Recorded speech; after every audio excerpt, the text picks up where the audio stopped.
छत्रपती श्री शिवाजी महाराज की जय। प्रतिपश्चंद्र लेखे व परदेशनो विश्ववंदिता शासन शिवशेषा मुद्रा भद्राय राजते। छत्रपती शिवाजी राजांना माझा मानस मुद्रा।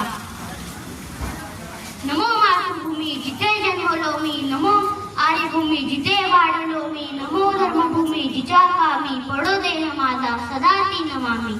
परम पवित्र माझ्या मातृभूमीला नमस्कार। सन्माननीय व्यासपीठ व येथे जमलेल्या सर्व रसिक श्रोते हो, मी उमा विहान साळवेकर इयत्ता तिसरीतील विद्यार्थी। आज मी तुम्हाला एक अशा महान व्यक्तीबद्दल सांगणार आहे ज्याचा मलाच नाही तर तुम्हा सर्वांना सुद्धा अभिमान आहे। सह्याद्रीच्या कुशीतून हिरा चमकला, भगवाटे अचंद्राचा शिवनेर प्रगटला, हातात तलवार घेऊन शत्रूवर गरजला, महाराष्ट्रात असा एक राजा होऊन गेला, महाराष्ट्रात असा एक राजा होऊन गेला। 394 वर्षापूर्वी आपल्या महाराष्ट्र भूमीला एक कर्तृत्ववान वीर पुत्र मिळाला, ज्याने आपल्या स्वतःच्या पराक्रमाने, शौर्याने, धाडसाने आणि जिद्दीने होत्याचं नव्हतं आणि नव्हत्याचं होतं करून मुडबळ मावण्याच्या जोरावर महाराष्ट्रात भगवा फडकवला। त्यावेळेस अनेक परकीय सत्ता महाराष्ट्रात धुमाकूळ माचत होती। मुघलांच्या कैदेत लाखो मराठी कितपत पडले होते, स्त्रियांवर शेतकऱ्यांवर अन्याय होत होता। त्या परिस्थितीत भूमीला होते झंकार, मगता पेटता अंगार। अखेर ती वेळ आली, सह्याद्रीची गर्जना झाली आणि या दिवशी 1630 रोजी शिवनेरीवर एक तारा चमकला। जिजाऊंच्या पोटी सिंह जन्मला।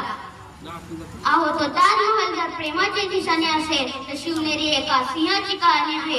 अहो तो ताजमहल जर प्रेमाची निशाणी असेल तर शिवनेरी एका सिंहाची कहाणी आहे, एका सिंहाची कहाणी आहे। जर सूर्यनारायण उगवले नसते तर आकाशाचा रंग समजला नसता, जर सूर्यनारायण उगवले नसते तर आकाशाचा रंग समजला नसता, आणि जर आपले छत्रपती शिवाजी महाराज जन्मले नसते हिंदू धर्माचा अर्थ समजला नसता, हिंदू धर्माचा अर्थ समजला नसता। वयाच्या 16व्या वर्षापासून छत्रपती शिवाजी महाराजांनी स्वराज्याची सूत्रे हाती घेतली आणि धाडसाने स्वराज्याची घोडदौड सुरू केली। पुणे, मावळ व आसपासच्या प्रांतात स्वतः भेट दिली, तेथील परिस्थिती जाणून घेतली, सर्वसामान्यांच्या व्यथा समजून घेतल्या व त्यांच्या मनात स्वराज्याची आस्था निर्माण केली। स्वराज्यासाठी जिजाऊंनी शिवरायांना अनेक रणनीती शिकवल्या होत्या, लढाईचे धडे दिले होते। तुळजाभवानीने, जिजाऊंच्या मार्गदर्शनाने आणि मावळ्यांच्या साथीने शिवरायांनी हिंदवी स्वराज्य स्थापित केले। पित्याने निर्माण केलेल्या स्वराज्याचे फक्त रक्षणच नाही तर 10 पटीने वाढवले हे माझे शंभू राजे। लढाईच्या काळात तानाजी मालुसरे, बाजी प्रभू देशपांडे, शिवा काशी, येसाजी कंग यांसारखे अनेक सैनिकांनी स्वराज्यासाठी आणि शिवरायांसाठी आपले प्राणाचे बलिदान देताना मागे पुढे पाहिले नाही। शिवरायांच्या आधी अनेक राजे होऊन गेले, शिवरायांच्या नंतरही अनेक राजे उदयास आले, पण सगळ्यात आदर्श राजा म्हणून ओळखले जातात ते फक्त माझे छत्रपती शिवाजी महाराज। याचे कारण म्हणजे त्यांच्या स्वराज्याबद्दलचे प्रेम, निष्ठा, पराक्रम व निष्कलंक चरित्र। जगणारे ते मावळे होते, जगवणारा तो महाराष्ट्र होता, जगणारे ते मावळे होते, जगवणारा तो महाराष्ट्र होता। स्वतःच्या कुटुंबाला विसरून रयतेची मायेने काळजी घेणारा तो फक्त माझा शिवबा होता, तो फक्त माझा शिवबा होता।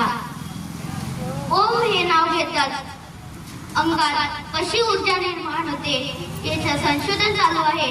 अहो मी तर म्हणेन छत्रपती शिवाजी महाराज या नावाचे संशोधन केले पाहिजे, कारण हे नाव घेतात अंगावर शहारे उठतात, हृदयाचे ठोके वाढतात आणि अंगात एक अशी वेगळीच ऊर्जा निर्माण होते।